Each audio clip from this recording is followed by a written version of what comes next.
Okay, so I'm idling right now, and it sounds different. I don't know if you guys can tell.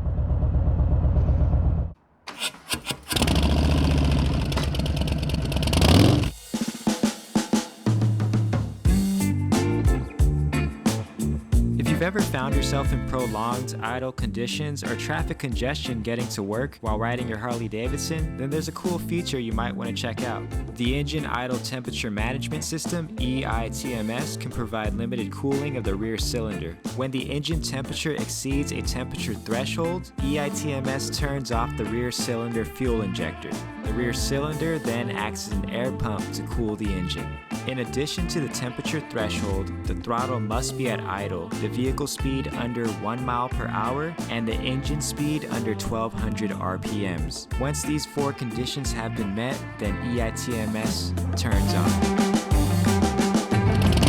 What is up, guys? Welcome back to another episode. Today I wanted to share with you a feature I learned about. It is called EITMS, and I believe it's available on all the Softail models and touring models. Not sure about the Sportsters, but just check your owner's manual and see if you have that feature. To activate it, all you have to do is turn it on, and you want to twist the throttle to the roll off position for 3 seconds. So you'll know if it's activated by this cruise control light. If it blinks orange, that means it's off. So to turn it on, basically roll forward into the off position, and once it goes green, that means we're good to go. Alright, so we'll fire it up. So according to the manual, I believe for the first 4 to 5 minutes, the EITMS mode will remain off. And there are specific sets of conditions that activate it. I have tried this mode out before, and it did give me issues when I first tried it out. So basically, a few weeks ago, I wanted to try this mode out, so I activated it on my commute to work, and I was stopped at a light, and you can tell when the mode is activated because like when you're idling or when you're stopped at a light, you can hear that your engine sounds different. And while I was idling, the engine completely shut off on me at the light.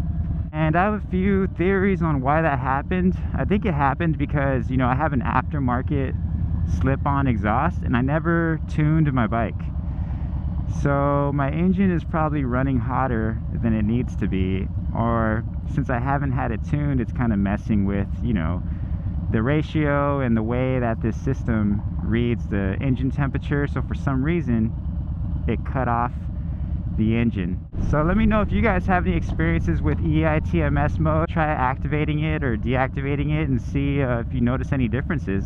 So I'm gonna see if I'm idling at a light, if this thing will shut off on me again. Because ever since that day it shut off, I haven't activated it because it could be dangerous. But hopefully it was just a one-off, or maybe I stalled out or something. It wasn't the system, it was me. We'll see right now. It's gonna take a quick ride. This guy's not paying attention. It's a neat little feature if you're a commuter and you're doing a lot of stop and go. These engines do overheat. Well, not as much in these new Softails. So I'm idling right now, and it doesn't sound that much different. I was also reading that when this mode is turned on, that you'll notice like a certain smell coming out, and that's supposed to be normal apparently. Oh, and I do smell it. Or is that pizza? I'm not sure if I smell my motor or if that's like the food coming out of 7-Eleven. Yeah, it's probably 7-Eleven. I don't think your engine will smell like pizza when you activate EITMS. So yeah, I'm not sure how having aftermarket slip-ons or exhaust is going to affect this mode. Check this out, Alfa Romeo. Alfa Romeo? This guy's staring at this bike. The last time I tried it, I had been riding for like 45 minutes. It was on my commute, and it was when I got off the exit that the bike shut off on me. So I don't know if that was me just messing up the clutch, or if that was due to the EITMS function. But you know, check it out, guys. Maybe you guys already have it activated, you don't even know. And if you don't have it activated, try activating it and see what happens. So again, to turn it on, just put this in the run position, twist it forward to the roll off. We're gonna see the cruise control indicator lamp. If it flashes green, that means it's on, which it's on. If it flashes orange, it's off. So we'll go ahead and leave it on. Give this another try.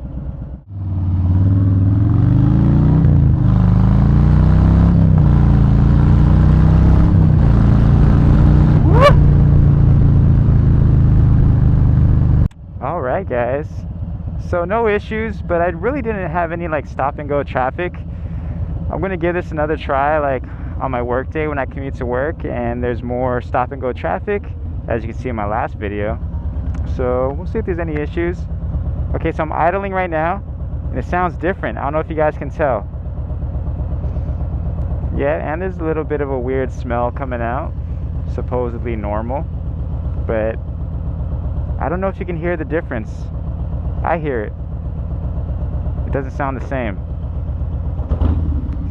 See that? And the throttle's a little bit choppier. So I think we're good. I'm sure when this mode is activated, it kind of messes with the fuel ratio, so that's probably the reason for that choppy throttle.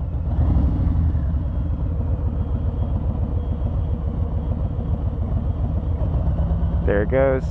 I can hear it kick on or kick off. Nice. Cool. Well, I hope you guys found this video informative, and feel free to try this out on your bike. See what you guys think. Let me know in the comments below what this mode did for your bike, if you noticed any differences. But until next time, guys, ride safe, test out this mode, and let me know what you think. Peace.